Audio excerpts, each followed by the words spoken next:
la Biblia en Hechos capítulo 19. Aconteció que entre tanto que Apolos estaba en Corinto, Pablo, después de recorrer las regiones superiores, vino a Éfeso y hallando a ciertos discípulos, les dijo: ¿recibisteis el Espíritu Santo cuando creísteis? Y ellos le dijeron: ni siquiera hemos oído si hay Espíritu. Entonces dijo: ¿en qué pues fuisteis bautizados? Ellos dijeron: en el bautismo de Juan. Dijo Pablo: Juan bautizó con bautismo de arrepentimiento, diciendo al pueblo que creyesen en aquel que vendría después de él, esto es, en Jesús, el Cristo. Cuando oyeron esto, fueron bautizados en el nombre del Señor Jesús. Y habiéndoles impuesto Pablo las manos, vino sobre ellos el Espíritu Santo, y hablaban en lenguas y profetizaban. Eran por todos unos 12 hombres. Y entrando Pablo en la sinagoga, habló con denuedo por espacio de 3 meses, discutiendo y persuadiendo acerca del reino de Dios. Pero endureciéndose algunos y no creyendo, maldiciendo el camino delante de la multitud, se apartó Pablo de ellos y separó a los discípulos, discutiendo cada día en la escuela de uno llamado Tirano. Así continuó por espacio de 2 años, de manera que todos los que habitaban en Asia, judíos y griegos, oyeron la palabra del Señor Jesús. Y hacía Dios milagros extraordinarios por mano de Pablo, de tal manera que aún se llevaban a los enfermos los paños o delantales de su cuerpo, y las enfermedades se iban de ellos, y los espíritus malos salían. Pero algunos de los judíos, exorcistas ambulantes, intentaron invocar el nombre del Señor Jesús sobre los que tenían espíritus malos, diciendo: os conjuro por Jesús, el que predica Pablo. Había 7 hijos de un tal Esceva, judío, jefe de los sacerdotes, que hacían esto. Pero respondiendo el espíritu malo, dijo: a Jesús conozco, y sé quién es Pablo, pero vosotros, ¿quiénes sois? Y el hombre en quien estaba el espíritu malo, saltando sobre ellos y dominándolos, pudo más que ellos, de tal manera que huyeron de aquella casa desnudos y heridos. Y esto fue notorio a todos los que habitaban en Éfeso, así judíos como griegos. Y tuvieron temor todos ellos, y era magnificado el nombre del Señor Jesús. Y muchos de los que habían creído venían confesando y dando cuenta de sus hechos. Asimismo, muchos de los que habían practicado la magia trajeron los libros y los quemaron delante de todos, y hecha la cuenta de su precio, hallaron que eran 50,000 piezas de plata. Así crecía y prevalecía poderosamente la palabra del Señor. Y Pablo se encuentra con unos supuestos discípulos de Jesús, pero se ve que no estaba seguro qué tan discípulos de Jesús eran. ¿Cuál es la pregunta de comprobación que Pablo hace para saber si son verdaderos discípulos de Jesús o no? Versículo 2. ¿Recibisteis el Espíritu Santo cuando creísteis? Si no había Espíritu Santo, no eran discípulos de Jesús verdaderos. Lo serían en las intenciones. Pero después, por el resto de la doctrina bíblica, nosotros vamos a saber que un verdadero discípulo de Jesús sí o sí tiene el Espíritu Santo. Si no, no lo es. Puede ser un buen intencionado. Puede ser una persona que tiene ganas, como estos, de ser discípulos de Jesús. Estos no eran discípulos reales de Cristo. Eran gente con ganas. Eran gente que intelectualmente había entendido, pero le faltaba el sello, le faltaba la homologación. El Espíritu Santo es las arras, la garantía de un pacto que Dios hace con nosotros, en donde Él nos asegura que vamos a ser salvos. Ese pacto Dios lo homologa con nosotros a través del Espíritu Santo. Esta gente tenía una declaración de intenciones. Ellos tenían intenciones de ser discípulos de Jesús y hacían todo lo que ellos podían dentro de lo que ellos podían hacer. Faltaba la parte que tiene que hacer Dios para que ese pacto quedara homologado, que es el darles el Espíritu Santo. Entonces Pablo dice: ¿ustedes dicen ser discípulos de Cristo? Bien, eso me deja en claro su parte en este pacto de 2. La parte suya me queda claro. Ustedes quieren ser discípulos de Cristo. Pero pregunto, la otra parte, que es Dios, ¿quiere que ustedes sean discípulos de Él? Porque ustedes quieren ser discípulos de Él, pero Él quiere tenerlos a ustedes como discípulos. Vamos a hacer una cosa, dice Pablo. Vamos a orar y vamos a ver si la otra parte, que es Dios, homologa el pacto en el que ustedes dicen ser parte. Entonces Pablo oró y 6. Y habiéndoles impuesto Pablo las manos, vino sobre ellos el Espíritu Santo y hablaban en lenguas y profetizaban. Sabemos que Pablo va a la sinagoga y lo aguantan en la sinagoga 3 meses. Y sí, porque si a los 3 meses se endurecen y lo obligan a retirarse de la sinagoga, es obvio que lo que empezó un día como bienvenido Pablo, lo invitamos a que venga a hablar a la sinagoga, a lo largo de 3 meses fue cambiando hasta un no lo aguantamos más, queremos que se vaya o van a haber consecuencias. ¿Sí? El paso de uno al otro duró 3 meses. Y ahí Pablo se va, pero endureciéndose algunos y no creyendo, maldiciendo el camino, sería este movimiento, ¿no? Se apartó Pablo de ellos y separó a los discípulos. ¿Qué discípulos? Esos 12 del versículo 6 y 7 y algunos otros probablemente, discutiendo cada día en la escuela de uno llamado Tirano. En el 18 dice que Pablo siguió durante 2 años hablando en ese lugar y muchos de los que habían creído venían confesando y dando cuenta de sus hechos.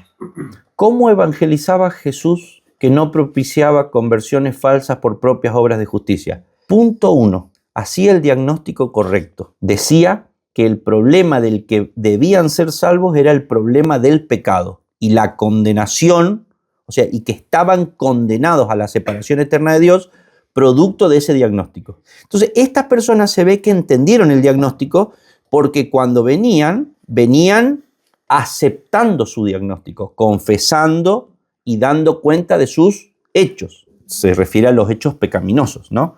Porque dice dando cuentas de sus hechos, rindiendo cuentas, confesando. Confesando es que yo digo de mí lo mismo que Dios dice de mí. O sea, esta gente venía diciendo sobre ellos mismos, o sea, aceptando el diagnóstico que la autoridad decía sobre ellos mismos. ¿La autoridad cuál es? Dios. ¿Y qué dice Dios? Sos pecador y por lo tanto estás destituido de mi gloria, no tenés acceso a mí. No es que yo paso a ser pecador cuando lo acepto, yo ya lo soy, el tema es que no lo aceptaba antes. Cuando yo lo confieso, lo que estoy haciendo es mostrar públicamente que yo acepto lo que es y que yo antes me resistía a aceptar que eso fuera así. Eso siempre fue así. Era yo el que me resistía a aceptarlo. Entonces, confesar es que yo, al fin y al cabo, agacho la cabeza, acepto el diagnóstico que Dios hace sobre mí. Me pongo de acuerdo con Dios. Confieso. Esa es la palabra confesar. Entonces dice que esta gente venía confesando y dando cuenta de sus hechos. ¿Cómo evangelizaba Jesús que no propiciaba conversiones falsas por propias obras de justicia? Primero, requería que las personas aceptaran el diagnóstico. Son pecadores. Tengo un problema. Soy pecador. O sea, esa frase, soy pecador, tengo una naturaleza pecaminosa, no es hice esto malo, hice lo otro malo. Es hice esto malo, hice lo otro malo porque mi naturaleza tiene esa tendencia y no me puedo curar a mí mismo. Estoy irrevocablemente caído. O sea, por mí mismo no me puedo cambiar esa naturaleza caída que tengo. Irremediablemente. Irremediablemente no me puedo autorremediar la naturaleza que tengo. Punto 1. Punto 2, versículo 19. Asimismo, muchos de los que habían practicado la magia trajeron los libros y los quemaron delante de todos y hecha la cuenta de su precio, hallaron que era 50,000 piezas de plata. Punto 2. ¿Cómo evangelizaba Jesús que no propiciaba conversiones falsas por obras de justicia? Luego de que homologaban su condición, se les requería una muerte a ellos mismos, o sea, lo que llamamos santificación progresiva, la mortificación de esa naturaleza de pecado en pro de ir ganando la naturaleza de Cristo en mí. Pero eso implica necesariamente e ineludiblemente la mortificación de mi naturaleza. O sea, el morir a algo que me cuesta. Por ejemplo, 50,000 piezas de plata. O sea, los libros que quemaron como dijo el buen Judas, los hubiéramos vendido y le hubiéramos dado de comer a los pobres. ¿Por qué no vendieron los libros y se lo dieron a los pobres? ¿O lo usaron para el ministerio de Jesús o para el ministerio de Pablo en este caso? ¿Por qué la Biblia en el caso del perfume de la mujer y en este caso nos dice que los quemaron? Desperdiciaron las 50.000 piezas de plata y desperdiciaron el valor del perfume. Porque lo que la Biblia está queriendo representar es la muerte a lo que el ser humano valora. Hacer morir lo terrenal en nosotros. Y el 20 dice, así crecía y prevalecía poderosamente la palabra del Señor. ¿Queremos tener una iglesia? Bueno, así se hace una iglesia. Porque dice, así crecía y prevalecía poderosamente la palabra del Señor. ¿Cómo? 1, reconociendo el diagnóstico, homologando el diagnóstico, confesando la realidad de lo que Dios dice que nosotros somos. 2, arrepentimiento es metanoia, es cambio de mente, pero es un cambio de mente que influye en la voluntad. No es un cambio de mente que, viste, por ejemplo, yo en mi mente he cambiado con respecto a la alimentación saludable. Ahora me falta cambiar en mi voluntad. ¿Se entiende? Bueno, eso no es arrepentimiento. Es que arrepentimiento es un cambio de mente que se traduce en las acciones que lleva a cabo la voluntad. El 19 es el cambio de mente traducido en las acciones volitivas. O sea, trajeron los libros, los que antes habían practicado la magia, y los quemaron. Era la comodidad de toda su vida, el valor de toda su vida. O sea, por eso Jesús le dice al joven rico, andá y vendé todo lo que tenéis y dáselo a los pobres. El que no esté dispuesto a dar su vida. O sea, hermano, si sos salvo, no le agregás a tu vida que venías teniendo algunas mejorías externas. No, agarrás tu vida, la metés en la licuadora, la triturás y se la tirás a los perros para empezar a vivir la vida de Cristo. O sea, este ejemplo tan vívido que acabo de poner de la licuadora y los perros comiéndose tu vida triturada, es lo que hizo esta gente. Trituraron su vida. Era gente que se había dedicado a eso toda la vida. Pero algunos de los judíos exorcistas ambulantes intentaron invocar el nombre del Señor Jesús sobre los que tenían espíritus malos, diciendo, os conjuro por Jesús, el que predica Pablo, había 7 hijos de un tal Esceva, judío, jefe de los sacerdotes, que hacía esto. Jefe de los sacerdotes, no era un pagano, era un judío, había un judío, o sea, este era del Antiguo Testamento, conocía la ley, era sacerdote, iba al templo 2 veces al año, le tocaba a los sacerdotes, pero respondiendo el espíritu malo dijo, a Jesús conozco y sé quién es Pablo, pero vosotros, ¿quién sois? Y el hombre en quien estaba el espíritu malo saltando sobre ellos y dominándolos, pudo más que ellos de tal manera que huyeron de aquella casa desnudos y heridos. Esto fue notorio a todos los que habitaban en Éfeso, así judíos como griegos, y tuvieron temor todos ellos y era magnificado el nombre del Señor. Ellos ya eran judíos, ellos ya pertenecían a un sistema religioso y ellos ya se dedicaban al exorcismo ambulante. Eso era algo que existía en ese tiempo. Obviamente eran unos pocos nomás los que se dedicaban a eso en la religión judía. El asunto es que esta gente un día fue a la librería cristiana y dice, mira un libro nuevo, ¿cómo exorcizar según un autor nuevo que está teniendo muchas ventas? Entonces se compraron el nuevo sistema, se compraron lo que estaba de moda, lo que parecía funcionar, y eso era una manera de estar a la vanguardia del ministerio de exorcismo ambulante y decir, miren que ahora nosotros exorcizamos por Jesús. Antes no lo conocíamos, ahora nos hemos comprado el último libro sobre exorcismo, la última moda, lo que está ahora en boga, en auge, que es utilizar a uno que se cuenta que hace unos años vivió, murió y resucitó. Y el otro día pasó por la ciudad un representante de él, un tal Pablito, y nosotros nos compramos el librito y ahí aprendimos que Pablito habla de Jesús y ahora exorcizamos por Jesús. ¿Eso les suena de algún lado a ustedes? Miren, los que tenemos muchos años en el cristianismo, hemos visto a lo largo, yo ya de 40 años, cómo las iglesias van cambiando de libro, van cambiando de libreto, van probando con distintos libretos. No me voy a poner a enumerar acá y no quiero ser peyorativo, ni con las iglesias, ni con las personas que lo han hecho, pero sí quiero ser descriptivo. Esto es un dato de la realidad, no es una crítica mía. Sabemos los movimientos que han ido pasando por la gran mayoría de las iglesias cristianas en Argentina. Yo no los voy a nombrar, porque el que no sabe de lo que estoy hablando, mejor quedarse así en la ignorancia. Y el que sabe de lo que estoy hablando no necesita que lo nombre, porque ya sabe a qué movimientos me refiero. Entonces, estábamos en la iglesia y de repente el pastor viajaba a un congreso, viajaba a otro país, a algún evento cristiano. Y cuando llegaba, traía un nuevo sistema o una nueva idea para establecer en la iglesia, para reavivar la iglesia. Hasta ahí voy a decir nada más, porque realmente no quiero ser peyorativo, pero esto es historia, ¿eh? Entonces a esta gente le pasó lo mismo. O sea, esto ya viene pasando de hace mucho. ¿Cómo podemos hacer para que nuestro ministerio crezca cuando no dependemos del Espíritu Santo para regenerar a las personas y hemos nosotros usurpado la tarea del Espíritu Santo en la regeneración y nosotros queremos ser los que convirtamos a las personas? Tenemos que ir probando métodos nuevos todo el tiempo para ver cuál método nos es más eficiente con el fin de mantener la iglesia funcionando. Eso es lo que nosotros tenemos intención de denunciar desde hace mucho tiempo y lo que estamos denunciando y lo que vamos a seguir denunciando. Hace mucho que viene pasando. Conozco a pastores que son mis amigos, mis hermanos y que han invertido mucho en mi vida y los quiero mucho y soy consciente y doy fe del esfuerzo bien intencionado que han hecho, pero con error, con un grado importante de error. La idea es ser constructivo y llamarlos a volver a la palabra, para no tener que estar haciendo más el ministerio en sus fuerzas y acostarse a dormir. ¿Por qué digo acostarse a dormir? Porque MacArthur tiene una predicación en donde él habla de algo que él le llama la teología del dormir. Es para ponerle un nombre didáctico a esto que decimos siempre de que uno tira la semilla, porque hay una parábola en la Biblia, no la más conocida del sembrador, otra que también es de un sembrador, que es muy cortita, son 2 versículos, que dice que el sembrador va, tira la semilla y luego se va a dormir. Y al otro día se levanta, va, mira la tierra y ha salido de abajo de la tierra un... Obviamente no tenemos que interpretar esto como la indiferencia cuando predicamos el Evangelio, eso lo aclarábamos la semana pasada y siempre lo hablamos. Tiro la semilla y ¿qué me importa? Yo ya te prediqué el Evangelio. Si prende en vos, es producto de la obra regeneradora del Espíritu Santo. Si no prende,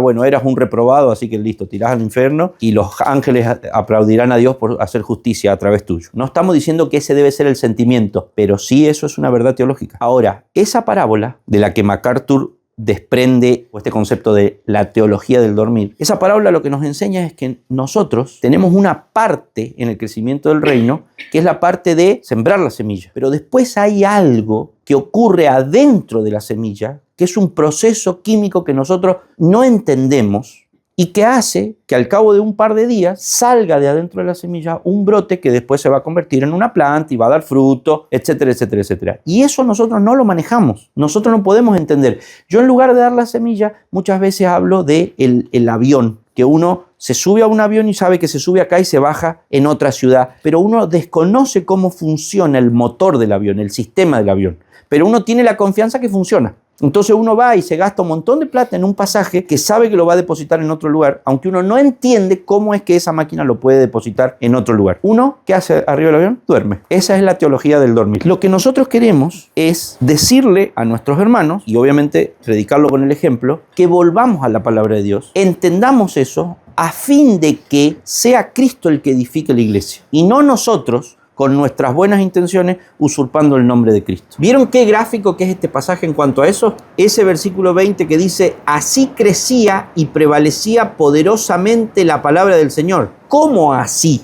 Versículo 18, confesaban, aceptaban su diagnóstico. Versículo 19, cambiaban su manera de vivir. El arrepentimiento no era solamente intelectual, sino que era en términos de acción, volitivo, en términos de lo que la voluntad hace. Sobre el versículo el 9, dice, pero endureciéndose algunos y no creyendo, maldiciendo el camino delante de la multitud, se apartó Pablo de ellos y separó a los discípulos, discutiendo cada día en la escuela de uno llamado Tirano. Entonces, en el versículo 9 nosotros tenemos gente que frente al versículo 8, que dice, entrando Pablo en la sinagoga, habló con denuedo por espacio de 3 meses, discutiendo y persuadiendo acerca del reino de Dios. Frente a ese hablar y persuadir Pablo sobre el reino de Dios, tenemos 2 reacciones. Versículo 9, endureciéndose algunos y no creyendo, maldiciendo. Versículo 18 y 19, confesando en el 18 y quemando los libros en el 19.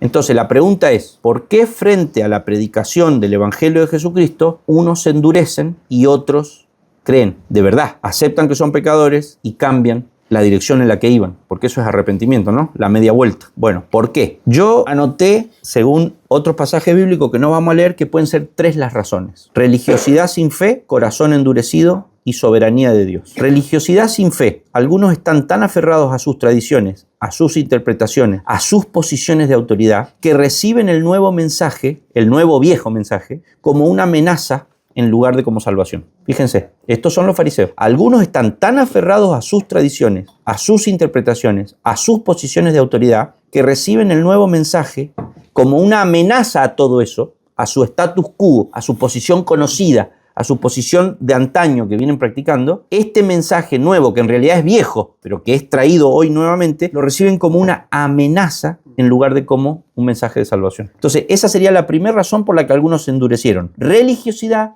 pero sin fe. La segunda razón sería corazón endurecido. La expresión de que algunos se endurecieron revela que el problema es más del corazón que de la información, que del intelecto. O sea, corazón endurecido se refiere a que no es tanto un problema intelectual. Vos les explicás y entienden, pero no alcanza con entender con esto, porque esto está duro. Porque saben que no es muy difícil de entender. Vos mostrás los versículos bíblicos, los explicás de buena manera y cualquier persona con 2 dedos de frente intelectualmente puede entender. El tema es que vos tenés que entender y después tenés que querer aceptar lo que entendiste con esto. ¿Viste cuando nos dicen algo y nosotros entendemos que es así, pero igual no lo queremos hacer? Claro, por eso, corazón endurecido se refiere a que el problema es más del corazón que del intelecto. Ellos oyeron, pero no quisieron dejar atrás lo que tenían. Entonces esa es la segunda razón por la que se endurecieron, porque era un problema del corazón. El corazón se refiere a los afectos que tiene uno, se refiere a algo que está más allá del intelecto.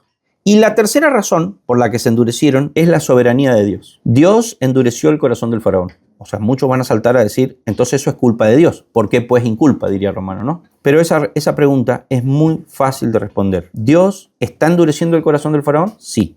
¿Por culpa de que Dios endurece el corazón de esa persona con el corazón endurecido no puede ver el mensaje del evangelio? Sí. ¿Es Dios culpable? No. ¿Cómo funciona eso? ¿Por qué? Porque pensemos esto. Dios endurece un corazón que ya está endurecido. Dios no endurece un corazón santo, endurece un corazón caído. O sea, lo endurezca Dios o no lo endurezca, el corazón ya está endurecido y termina en el infierno. Muchas veces cuando ustedes charlen con alguien, les van a hacer esta pregunta. Si Dios no es injusto al no hacer nada para que esas personas que Él no elige no se pierdan.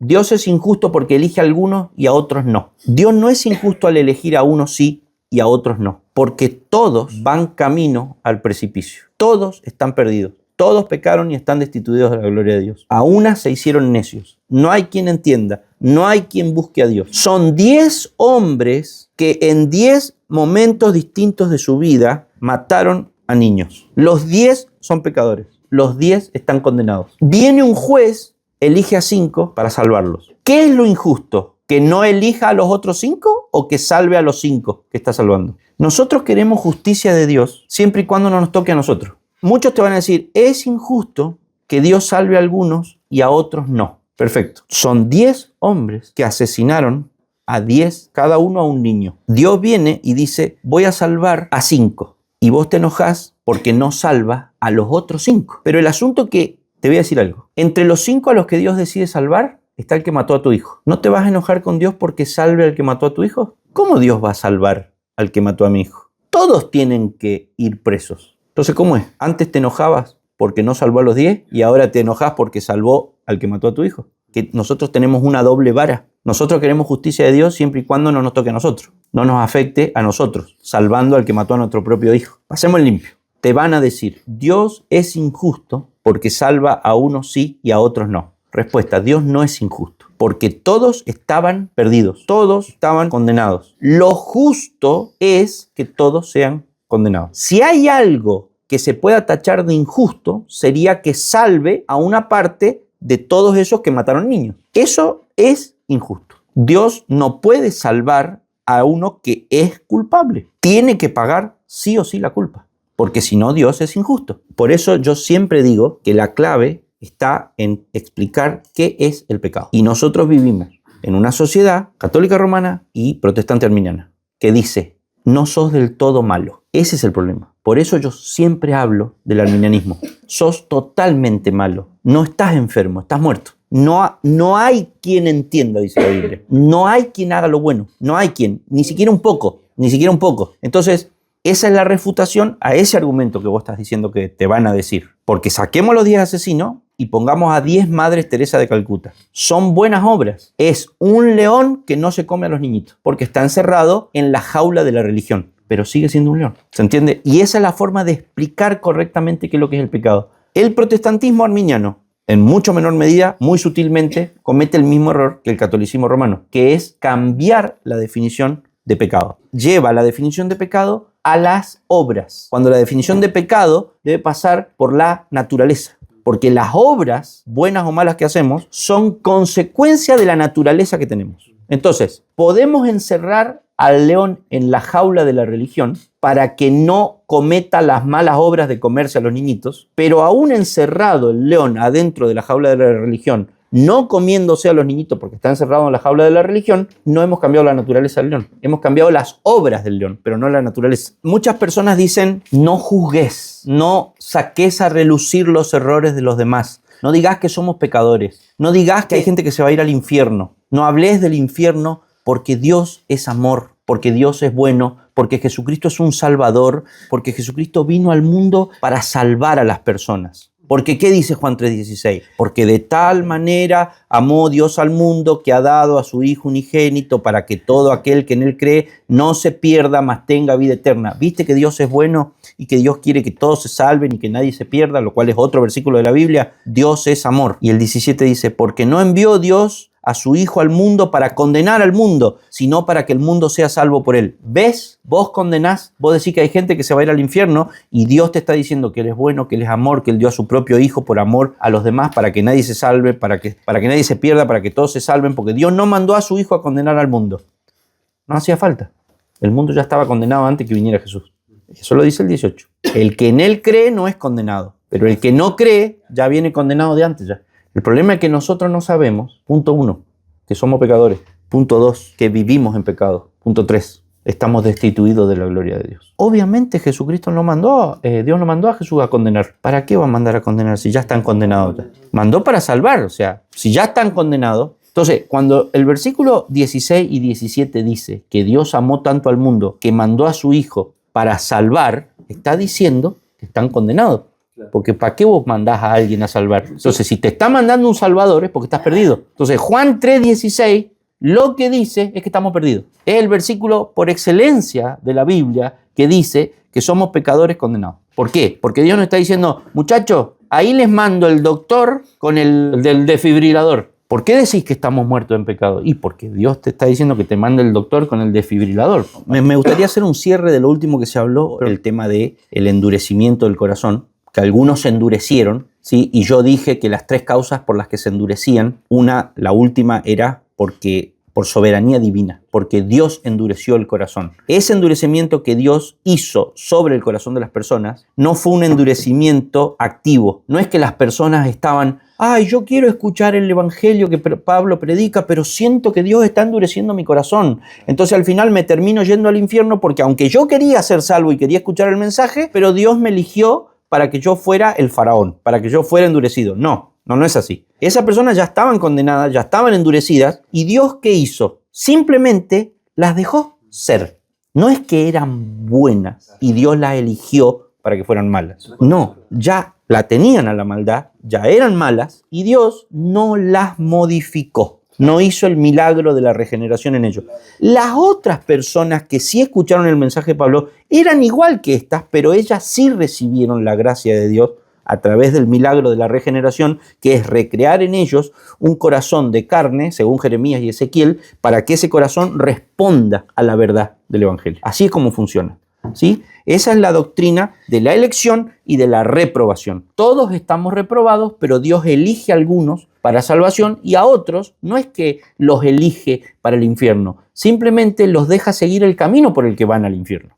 ¿Continuamos? Nosotros estamos en nuestro bosquejo de 4 puntos. ¿Qué es el fariseísmo? Explicado a la luz de la Biblia. Habíamos usado esos pasajes de a unos que se hacían justos a sí mismos, y el otro pasaje, Romanos 10:2, que dice que tienen celo para con Dios, celo religioso, pero no conforme a ciencia. Esa era la definición bíblica de fariseísmo. Personas religiosas, pero que no hacen la voluntad de Dios. Por eso en Mateo 7, 20 y 21, Jesús les dice, hicieron un montón de cosas buenas, pero el tema es que yo no los conozco. Ustedes no me conocen, por eso no hicieron mi voluntad, porque no me conocen. Hicieron cosas buenas, pero que no necesariamente son mi voluntad. Esa es la definición bíblica de fariseísmo. Luego, el punto 2 era demostrar cómo eso es el catolicismo romano y el protestantismo arminiano de hoy en día. El punto 3 era, bueno, ¿cómo nos salimos de ahí? ¿Cómo hacemos para no seguir en ese camino? Entonces, la propuesta fue, bueno, veamos cómo Jesús predicaba, que no propiciaba fariseos, que no facilitaba fariseos. Entonces vimos que en el cómo Jesús evangelizaba, vimos que por un lado hacía un llamado general pero condicional. O sea, el llamado era para todos, pero la condición era que reconocieras tu diagnóstico de pecado y de condenación frente a Dios. Y el segundo punto era que una vez que reconocieras, si decidías reconocer y seguir a Jesús, que empezaras a tener señales, indicios de santificación progresiva, o sea, de apartarte de ese pecado que habías reconocido en el primer punto. En el cuarto punto dijimos, ¿cómo bajamos esa evangelización de Jesucristo? Esos 2 puntos de la evangelización de Jesucristo, que nosotros habíamos utilizado la palabra triaje. Jesucristo evangelizaba al exigir que vos reconocieras tu condición de pecado y el inicio del proceso de santificación progresiva. Lo que Jesús estaba haciendo era ese triaje, esa clasificación, para que los que no eran verdaderamente regenerados no iban a reconocer su pecaminosidad y no iban a poder mostrar indicios de santificación progresiva. Entonces eso hace un triaje, o sea, una clasificación más aguda, más real, y no permite que entren en la iglesia personas que no son verdaderamente regeneradas. No digo que no lo permite en su 100%, lo que quiero decir es que disminuye la cantidad de personas que siguen a Jesús porque se les explica cuáles son las condiciones de seguir a Jesús, que es reconocer el pecado y comenzar a darse la vuelta de esa vida pecaminosa. Entonces, los que deciden construir su casa ya tienen que pagar un alto precio. Entonces, los que no están dispuestos no empiezan a construir su casa. Y los que están dispuestos la construyen, pero sobre la roca de reconocer que son pecadores y empezar a andar una vida de santificación progresiva. Ese es el triaje. ¿Cómo lo hacemos nosotros hoy? Ese es el punto 4. ¿Cómo nosotros predicamos como predicaba Jesús? Entonces yo ahí había propuesto 2 puntos. Entonces lo que hacemos en el punto 4 para aplicar a nuestros días esa forma en la que Jesús predicaba es hacer exactamente lo mismo que hacía Jesús. O sea, nosotros predicamos haciendo triaje. ¿Cómo? Le decimos a la gente que tiene que reconocer sus pecados y le decimos a la gente que tiene que empezar a mostrar frutos de arrepentimiento. Porque aunque ustedes no lo crean, nunca nos fuimos de Mateo 3. Haced pues frutos dignos de arrepentimiento. O sea, Juan el Bautista está diciendo, arrepentíos, versículo 3 de Mateo 3, arrepentíos, el reino de los cielos se ha acercado. ¿Arrepentido de qué? De que sos pecador. O sea, reconocé. Si venís acá a bautizarte es porque estás reconociendo que sos pecador. Punto 1, de cómo predicaba Jesús, y punto 1 de cómo tenemos que predicar nosotros. O sea, vos te sentás en la mesa con esa persona a la que vos invitaste a tu casa para evangelizar y le decís, mirá, lo que Jesús te ofrece es la salvación de tu estado de condenación producto de tu naturaleza pecaminosa. Entonces, puede sonar un poco duro, pero ya empezaste con el pie derecho, empezaste bien, porque la persona sí o sí tiene en la cabeza a un Dios que le quiere mejorar la vida, porque ese es el Dios que le han enseñado. Un Dios que es bueno, que no pide nada a cambio, que está todo bien con vos y que lo único que necesita es que vos le abras la puerta. Le digas sí, le digas vení y le digas en todo caso perdóname porque hasta el día de hoy no te tuve en cuenta y ahora que estoy pasando por un mal momento o que no tengo paz en mi corazón, ahora sí te voy a dar la oportunidad de que vos me bendigas. Eso que parece tan lindo y que no es en realidad tan malo, así como suena, es muy malo porque termina reemplazando lo que verdaderamente Dios nos viene a dar, que es la salvación de la condena que hay sobre nosotros porque somos pecadores. Entonces, cuando te sentés con una persona a evangelizarla, hacelo como lo hacía Jesús. Yo anoté acá, ¿cómo trasladamos esa evangelización de Cristo a la actualidad? Jesús evangelizaba así. ¿Se acuerdan el venid a mí todos los que están cargados y cansados? cargados y cansados. Yo lo puse así. Si no tenés paz interior por saber que tu relación con Dios está mal por ser pecador, sí, así, pero es muy pocas las personas que vos vas a encontrar que van a venir y te van a decir, ¿me podés predicar el evangelio porque no tengo paz interior? Porque no es lo que estamos queriendo decir. Yo no estoy diciendo que vos evangelices a las personas que te dicen que se sienten mal porque se reconocen pecadoras y saben que Dios no las acepta. No, yo lo que te estoy diciendo es que vos le digas eso a la persona y que veas cómo reaccionan a eso. O sea, la frase dice, si no tenés paz interior por saber que tu relación con Dios está mal por ser vos pecador. ¿Cómo sabe que es pecador? Porque vos se lo dijiste antes. ¿Cómo? ¿Le leíste los versículos que yo te di anotado o cualquier otro versículo? Mateo 7, 22, 23, Marcos 1, 14 y 15, Lucas 3, 3 al 5, Mateo 1, 21, Marcos 2, 5 al 11, Romanos 3, 23, 24, 1 Timoteo 1, 15, Salmo 51 y al final tengo Isaías 1, 18, 1 Juan 1, 9, Romanos 5, 8, Romanos 6, 23.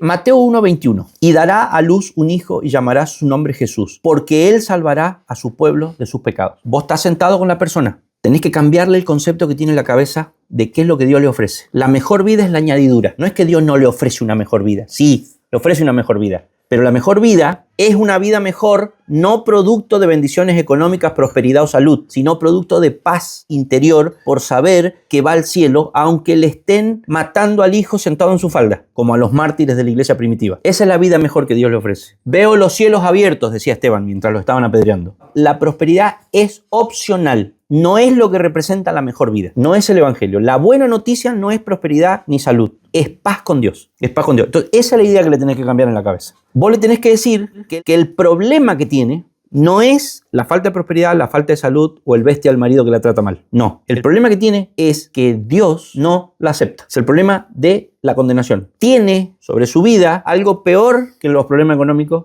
Tiene sobre su vida algo peor que el matrimonio fracasado. Tiene sobre su vida algo peor que los hijos que se fueron por mal camino. Tiene una maldición de Dios sobre su vida. Estás maldito por Dios. Dios te maldijo. Por cuanto todos pecaron, la paga del pecado es muerte. Están destituidos de la gloria de Dios. Está establecido para el hombre morir una vez y luego el juicio. Les espera una horrible expectación. Ese es el problema que tenés. El avión en el que vas se quedó sin combustible porque calcularon mal los pilotos antes de despegar. Estamos en el medio de la cordillera de los Andes. No llegamos. Te espera la cordillera. Ese es el problema. Esa es la situación en la que estás. Si no empezás por ahí, todo lo otro que digas no sirve. Está mal, porque vos le estás diciendo a una persona que va en un avión que se coloque un paracaídas y la persona te está diciendo, no quiero, porque estoy cómodo en el asiento en el que estoy, porque yo lo que quiero es un café, no un paracaídas. ¿Por qué elegiría el paracaídas en lugar del café? Porque el avión se está por estrellar, pero eso vos no se lo dijiste. No le dijiste el diagnóstico. No le dijiste que Dios está airado contra el pecador todos los días. No contra el pecado, contra el pecador. Porque el que va al infierno es el pecador, no el pecado. Dios aborrece el pecado y ama al pecador. No, Dios aborrece el pecado y al pecador. Dios ama castigar al pecador porque su justicia es puesta de manifiesto cuando Él castiga al pecador. También Dios ama salvar al pecador. Por eso a algunos lo salva y a otros no lo salva. Porque la multiforme gracia de Dios es puesta de manifiesto en la salvación de los unos y en la perdición de los otros. Cuando Dios hizo el infierno, hermano, Dios hizo el infierno. No sabía para qué lo hizo. Tan inocente vamos a ser. Dios hizo el infierno y cuando lo estaba haciendo no se dio cuenta que ahí se iban a quemar eternamente, donde el gusano no muere y la llama derrite pero no consume, cosa que pueda sufrir eternamente. Eso Dios no lo sabía. O sea, el Dios del universo que mandó a su Hijo a morir por nosotros es el mismo Dios que hizo el infierno, en donde el gusano no muere. Es el mismo Dios. Ese es el diagnóstico. Y dará a luz un hijo y llamará su nombre Jesús, porque él salvará a su pueblo de sus pecados. Salvará. Jesús no te ofrece una mejor vida desde lo que vos crees que es mejor para vos. Jesús te ofrece una mejor vida desde lo que Él cree que es lo mejor para vos. Porque vos crees que lo mejor es que a vos te alcance la plata para comprarte el auto que a vos te gustaría tener. Pero Él cree que lo mejor para vos es que no ardas eternamente en el infierno. Entonces, Jesucristo va a salvar a las personas, pero a la manera que Él las quiere salvar. No a la manera que las personas creen que necesitan ser salvadas. Jesucristo no le pregunta a la persona, ¿cuál es la salvación que vos crees que necesitas? Mira, te muestro la carta, elegí. Tengo prosperidad, tengo salud, tengo felicidad. ¿Qué querés de mi carta? Elegí lo que vos quieras, pedí, es gratis. No, Jesucristo no trae una carta. Jesucristo viene y te dice, estás condenado y yo te voy a salvar. Él salvará a su pueblo de sus pecados. Marcos 2, 5 al 11. Cuando Jesús sana al paralítico, primero le dice, tus pecados te son perdonados. Pero el tipo necesitaba salud. Desde el punto de vista del paralítico, su problema era la parálisis. Desde el punto de vista de Jesús, el problema eran los pecados. Romanos 3, 23, 24, por cuanto todos pecaron y están destituidos de la gloria de Dios, siendo justificados gratuitamente por su gracia. Entonces le mandás a tu amigo el WhatsApp donde dice, por cuanto todos pecaron. La palabra todos, ¿viste? Como dicen los eruditos, significa todos. 1 Timoteo 1, 15. Cristo Jesús vino al mundo para salvar a los pecadores, de los cuales yo soy el primero. Romanos 5, 12. Por tanto, como el pecado entró en el mundo por un hombre, y por el pecado la muerte, así la muerte pasó a todos los hombres por cuanto todos pecaron. Salmo 51, 4. Contra ti solo he pecado y he hecho lo malo delante de tus ojos, para que seas reconocido justo en tus palabras y tenido por puro en tu juicio. Romanos 6, 23. Porque la paga del pecado es muerte, mas la dádiva de Dios es vida eterna en Cristo Jesús, Señor nuestro. Romanos 5, 8. Mas Dios muestra su amor para con nosotros en que siendo aún pecadores, Cristo murió por nosotros. 1 Juan 1, 9. Si confesamos nuestros pecados, Él es fiel y justo para perdonar nuestros pecados y limpiarnos de toda maldad. 1:10. Si decimos que no hemos pecado, le hacemos a Él mentiroso y su palabra no está en nosotros. Isaías 1:18. Venid luego, dice Jehová, y estemos a cuenta. Si vuestros pecados fueren como la grana, como la nieve serán emblanquecidos. Si fueren rojos como el carmesí, vendrán a ser como blanca lana.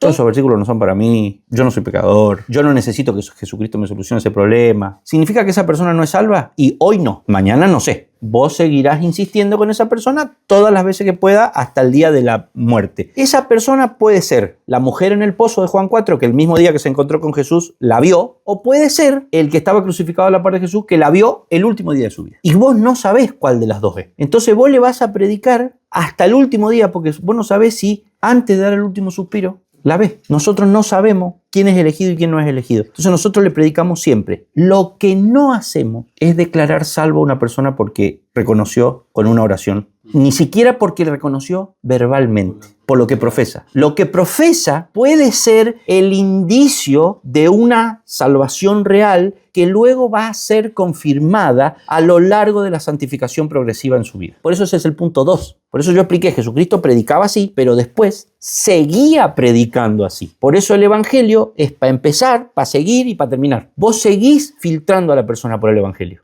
Le seguís diciendo, el Evangelio te salva del pecado. Sí, creo que soy pecador. Creo en Jesucristo. Mañana cuando te lo encontrás de vuelta, le volvés a decir exactamente lo mismo. ¿El Evangelio te salva del pecado? O sea, ¿cómo tuviste con el tema del pecado desde ayer hasta hoy? Entonces la persona te vuelve a decir, sí, mi problema es el pecado y desde ayer que me predicaste por primera vez hasta hoy, el Evangelio me ha servido, el mirar a Cristo en la cruz me ha servido para ir obteniendo victoria paulatina sobre el pecado. Entonces ahí empiezas a ver santificación progresiva. La semana que viene te lo encontrás de vuelta. ¿Y qué haces? Le volvés a predicar el Evangelio. Entonces la persona dice, necesito el Evangelio. Qué bueno que me lo volviste a predicar, porque me sirve para ir obteniendo más y más victorias sobre el pecado. El pecado es el problema por el cual la persona se tiene que convertir y sigue siendo el problema por el cual la persona se tiene que seguir santificando toda la vida. La aberración latinoamericana es que nos enseñaron que el Evangelio era para meter gente dentro de la iglesia. Una vez que ya están dentro de la iglesia no necesitan más el Evangelio. Entonces no hay santificación, porque si lo que santifica es el Evangelio, vos metés gente dentro de la iglesia y dentro de la iglesia no predica el Evangelio, no hay santificación. Por eso tenemos lo que tenemos. Hay dos momentos, el de la primera exposición, el de la subsiguiente y continua exposición al Evangelio. Elección, también se usa predestinación. Después tenemos el llamado eficaz o llamamiento interno. Después tenemos la regeneración. Después tenemos la conversión. Después tenemos la justificación. Después tenemos la adopción. Dentro de la santificación, y acá voy a hacer la salvedad, tenemos la santificación posicional y la santificación progresiva, que es de lo que venimos hablando. Después tenemos la perseverancia y después tenemos la glorificación. Esto lo hizo Dios antes de que empezara a correr el tiempo, antes de la creación. Fuimos escogidos por Dios antes de la fundación del mundo. Él nos eligió. En algún momento de nuestra vida va a pasar todo eso. Algunos hablan de que si esto es instantáneo o es progresivo o como un pequeño proceso. El asunto es que acá entre medio, entre la elección en la eternidad pasada y esto que ya es ahora en nuestra vida, hay algo que no está incluido dentro de este orden de la salvación, pero nosotros lo vamos a poner entre paréntesis, que es el llamado externo. El llamado externo es cuando vos le predicás el Evangelio a alguien. El llamado interno es cuando el Espíritu Santo lo regenera y aplica ese llamado en la persona. Entonces hay un versículo que dice, muchos son los llamados, pocos los escogidos. El llamado externo es el llamado del Evangelio. Externo, ¿sabe qué significa? Que es para todo el mundo. Llamado general, pero con condiciones. Entonces, Jesucristo hacía un llamado externo, ¿a quién? A todos. ¿Quiénes responden? Los que han sido elegidos por Dios, y por lo tanto, como han sido elegidos por Dios, Dios en su soberanía hace que el Espíritu Santo haga esto, los regenere, y ese llamado externo se convierte en un llamado eficaz, en un llamado que produce el resultado. Hay un montón de gente que escuchó y siguió, viaje nomás. Pero los que fueron elegidos, no es que cuando escuchan el llamado externo, al toque reciben el llamado interno, el eficaz. Pero la semilla queda sembrada. Vos y yo hacemos el llamado externo. En América Latina, esto se lo saltean. Y dicen, si vos haces el llamado externo y lográs que producto de la predicación del evangelio que vos hacés como iglesia, la persona se convierta, ya está dentro. Se saltean estos dos. Entonces dicen, yo le prediqué el evangelio y se convirtió. Entonces como se convirtió, fue justificado, fue adoptado y ahora estamos esperando la santificación. Y yo le voy a poner una venta de reposeras afuera de la iglesia porque van a esperar sentados la santificación. Y el tipo no la va a poder hacer porque como no tuvo llamado interno, como no tuvo regeneración, ¿sabes lo que no tiene? ¿Qué es lo que es? El Espíritu Santo. ¿Con qué se va a santificar? ¿En su propia fuerza? ¿Sabes qué va a ser? Un fariseo ejemplar. Nicodemo al cuadrado. Pero santo nunca. Apartados de mí. No os conozco. Hacedores de maldad. No conocen la voluntad de mi Padre. ¿Por qué? Porque se saltearon esto y declararon por el llamado externo conversos a gente que no tuvo el llamado interno. Entonces son conversos por la parte humana, pero no son conversos por la parte divina. Entonces van al galope, llegan a la puerta del cielo y Dios le dice, no lo conozco, no lo conozco. No lo conozco, ¿por qué? Porque si fueran conocidos por mí, hubieran sido homologados con el sello del Espíritu Santo. Y el Espíritu Santo sella, homologa, luego llena y cuando llena produce fruto. El llamado externo lo hacemos nosotros. Esto nos tenemos que sentar a esperar que lo haga el Espíritu Santo. Y a mí se me vence el alquiler a fin de mes. A mí se me vence el orgullo. Porque yo puse en las redes sociales que hay una nueva iglesia en Monte Carlo. Entonces ahora tengo un montón de gente mirando a ver cómo crece la iglesia. Y no me crece. No me está creciendo. Entonces, no tengo para pagar el alquiler y no tengo para pagar el orgullo. Entonces, ¿qué hago? Le empiezo a meter ficha a esto. Le empiezo a meter ficha al llamado eterno porque necesito... Y le meto ficha.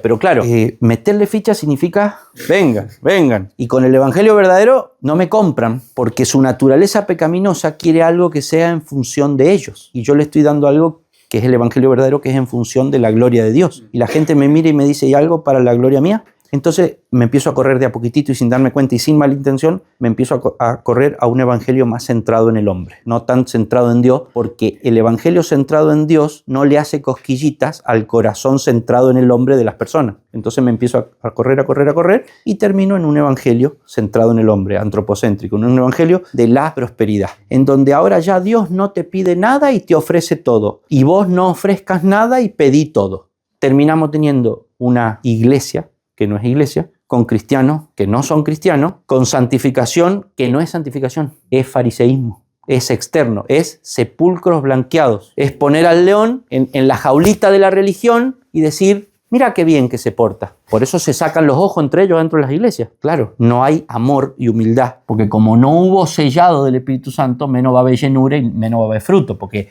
cuando Dios que te eligió, te llena del Espíritu Santo y te llama eficazmente, te imparte vida espiritual, no solamente te imparte vida espiritual para que vos veas tu pecado, la condena y la solución, porque la cruz tiene un doble mensaje, pecado y amor. Entonces, la cruz te condena, porque fíjate cómo habrán sido de grave tus pecados que lo tuvo que matar a su propio hijo, pero la cruz te salva porque te dice, aunque tus pecados eran tan graves, ya mató al propio hijo de él, entonces vos ya no tenés que ser crucificado, ya no tenés que morir. Entonces, esa solución, que es el amor de Dios mostrado al clavar a su propio hijo en la cruz, te constriñe, te lleva ¿hacia dónde? Hacia la santificación. ¿Qué es la santificación? Es la mortificación de tu naturaleza caída que todavía reside en vos en pro de la formación de la vida de Cristo en vos. La regeneración. Vos escuchaste el llamado externo. ¿Qué es lo que es el llamado externo? Los versículos que leímos recién. Sos pecador.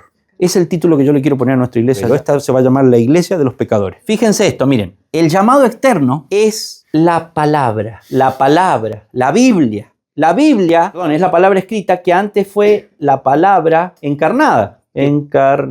Y Cristo, ¿quién es? Es la imagen de Dios, del Dios invisible. Le vimos entre nosotros, habitó entre nosotros, tabernaculizó, lleno de gracia y de verdad. Le vimos, estuvo encarnado, pero se nos fue. Y cuando se nos fue, mandó al Espíritu Santo. Y el Espíritu Santo inspiró, porque yo les voy a recordar todas las cosas. Y Él inspiró la palabra, entonces ahora Dios, que estuvo en Jesucristo, ahora está en su palabra. Y su palabra es tomada por la iglesia y es llevada a las orejitas que escucha el Evangelio porque la iglesia se lo predica a los oídos y el Espíritu Santo, Efesios 6:17, toma la espada de la palabra y se la aplica regenerando a la persona y le hace el llamado eficaz. El llamado externo que nosotros le hicimos que no es eficaz. Puede escuchar, pero no responder. El que vuelve eficaz, el llamado externo de la palabra, es el Espíritu Santo cuando le entierra la espada hasta el fondo con su poder. El ejemplo bien claro es el de Lidia en Hechos capítulo 16. Pablo le hizo el llamado externo a Lidia, que estaba ahí lavando la ropa en el lugar de la oración, en el arroyito afuera de las murallas de la ciudad, Hechos capítulo 16, y dice que y Dios le abrió los ojos a Lidia. Y después tenemos Juan 6:44, búsquenlo por favor. Ninguno puede venir a mí si el Padre que me envió no lo trajere, y yo le resucitaré en el día postrero. Ninguno puede venir a mí. ¿Por qué? Porque están depravados totalmente, muertos en delitos y pecados.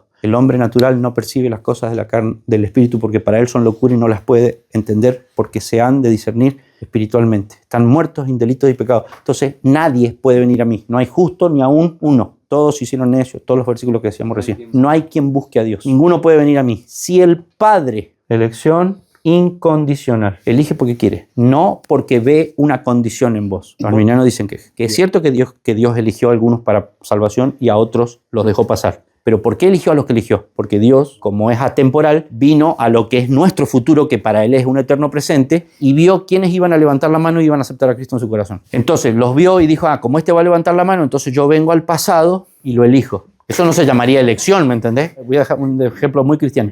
Si yo supiera qué número va a salir en la lotería la semana que viene, entonces elijo el número que yo ya vi que va a salir. Ninguno puede venir a mí, porque están depravados totalmente. Si el Padre, elección incondicional, si el Padre que me envió no lo trajere, el Padre que me envió no lo trajere, es que la gracia de Dios es irresistible. Y yo le resucitaré, redención particular, yo le resucitaré en el día postrero. ¿Por qué? Porque Jesucristo murió y con Él morimos. Con Cristo estoy juntamente crucificado, ya no vivo yo, pero con Él morí y con Él resucité. ¿Quién? ¿Todos? No. Yo le resucitaré. Él resucita a todos aquellos que el Padre eligió, ¿La muerte de Cristo puede salvar a la totalidad de la humanidad? Sí, puede, pero no lo hace. Salva solo a los que Dios eligió. Tiene el potencial de salvar a toda la humanidad, pero salva solamente a aquellos que fueron elegidos por Dios. En el día postrero, perseverancia de los santos. Los que Dios eligió y Jesucristo redimió, Dios atrajo y Jesucristo redimió, llegan hasta el final. El problema está en que la elección la hace Dios. Si pudiera ir, iría y elegiría yo, porque la esencia del pecado siempre es usurpar el lugar de Dios. No puedo ir a la parte atemporal cuando Dios no había quedado el tiempo, así que me tengo que conformar con que Dios eligió. Pero voy igual y digo que no eligió, que Él en realidad eligió a las personas que yo les voy a predicar el evangelio y las voy a convencer de que levanten la mano y hagan la oración. O sea que al final y al cabo el que terminó eligiendo soy yo con mi predicación elocuente, y a Dios, gracias a mi predicación elocuente que lo convenció a Él para que levante la mano y haga la oración, entonces no le queda más remedio que elegirlo a Él por la obra que yo hice. O sea, barrieron la elección incondicional de Dios. Ya le usurparon el lugar a Dios en la elección con el tema de presciencia. La presciencia, o sea que Dios, porque presciencia significa previo conocimiento. Entonces interpretan mal un versículo de 1 Pedro que habla de presciencia y dicen que Dios preconoció a aquellos que iban a levantar la mano producto de mi predicación elocuente. Entonces, como Dios puede ver el futuro y puede ver a quienes yo, iglesia arminiana, convenzo, entonces Dios se valió de ser Dios, pudiendo ver en el futuro a quienes yo iba a convencer, y los eligió. ¿Por qué hago énfasis en esto, hermano? Porque es una forma de faltarle el respeto a Dios. Decir, sí, vos sos Dios, vos elegís, pero vos elegís a los que yo te marco. Porque yo fui el que le prediqué, porque yo fui el que lo convencí, porque yo fui el que le proporcioné el sistema de salvación por propias obras de justicia, porque yo fui el que le propicié los sacramentos, porque yo fui el que lo evangelicé, porque yo fui el que organicé la campaña, porque yo fui el que prediqué, porque yo lo hice levantar la mano. Así que más vale que lo elijas y no preguntes. No vaya a ser que me enoje todavía. Y no lo digo en chiste, porque se enojan cuando vos le predicas esto. O sea, se están enojando contra Dios. Si se enojan contra vos porque se lo decís, es porque se enojan con vos, porque como no pueden matar a Dios, entonces matan a Abel. Entonces, se metieron con la elección. Si se metieron con la elección que la hace Dios, ¿no se van a meter con el llamado eficaz y la regeneración que le hace el Espíritu Santo? No, ¿qué Espíritu Santo haciendo llamado eficaz? Eso ya lo hacemos nosotros. Al Espíritu Santo déjamelo para que me haga saltar la gente, danzar, caer en el Espíritu, que caiga polvo de oro del cielo y que hablen en lengua y que hagan fiesta. Entonces yo así hago un circo en la iglesia y meto más gente. Porque la gente que está afuera dice, a ver, si estos hacen descender danza, polvo del cielo, de oro, y danza en el espíritu, y crecer las piernas, y hablar en lengua, tengo alguna esperanza que también entonces conviertan al bestia de mi marido, que está todo el día tirado en el sofá con el celular y no labura, a mi hijo que se fue por un mal camino, y si puede que me saque unos kilitos a mí, para que me vea como cuando tenía 20 años. Entonces, la mayoría de las iglesias están llenas de mujeres, esperando que el Espíritu Santo, que no es el Espíritu Santo, es un manoseo del Espíritu Santo, es una desobediencia flagrante al cuarto mandamiento. No tomarás el nombre de tu Dios en vano. ¿Cómo? Agarrás al Espíritu Santo y decís que el Espíritu Santo no es lo que es. Decís que el Espíritu Santo es Dios el Espíritu Santo. No. Decís otra cosa, idolátrica, otro concepto de Dios. El Espíritu Santo no es el que hace el llamado eficaz y regenera. Nosotros no creemos eso. Como me decía un pastor que nosotros teníamos, eso es la predestinación, eso es cualquier cosa. La predestinación no existe. El Espíritu Santo no hace eso. El Espíritu Santo ¿produce llamado eficaz? No. ¿Produce regeneración? No. ¿Conversión? ¿Para qué si la hago yo? Justificación, una palabra que no entendemos. Adopción, dejáselo al juzgado de menores. Santificación, que vengan a la iglesia. Santificación, que vengan a la iglesia, que acaten lo que diga el pastor, que dé el diezmo, que no falte y que venga a pintar la iglesia y a limpiar los baños. Ahí ya estaría santificado. Después lo que tiene dentro del corazón no pasa nada. Mientras no salga para afuera, está todo bien. Entonces ya está santificado. Perseverancia significa venir a la iglesia sin dejar de venir. Y glorificación no me importa porque ya es en otro plano que a mí plata no me da. Esto es América Latina. El 98% de las personas tiene buenas intenciones. Simplemente ignora. Pero nosotros tenemos que encontrar la manera. Nosotros tenemos que ir a predicar con amor. Porque tienen celo, pero no en base a ciencia. Entonces desearía yo ser anatema con tal de que ellos se salven. Verdad sin amor es brutalidad. Y es lo que hicimos los reformados de la primera ola en Latinoamérica. Ser brutos. Y yo que soy gallego me cuesta menos todavía.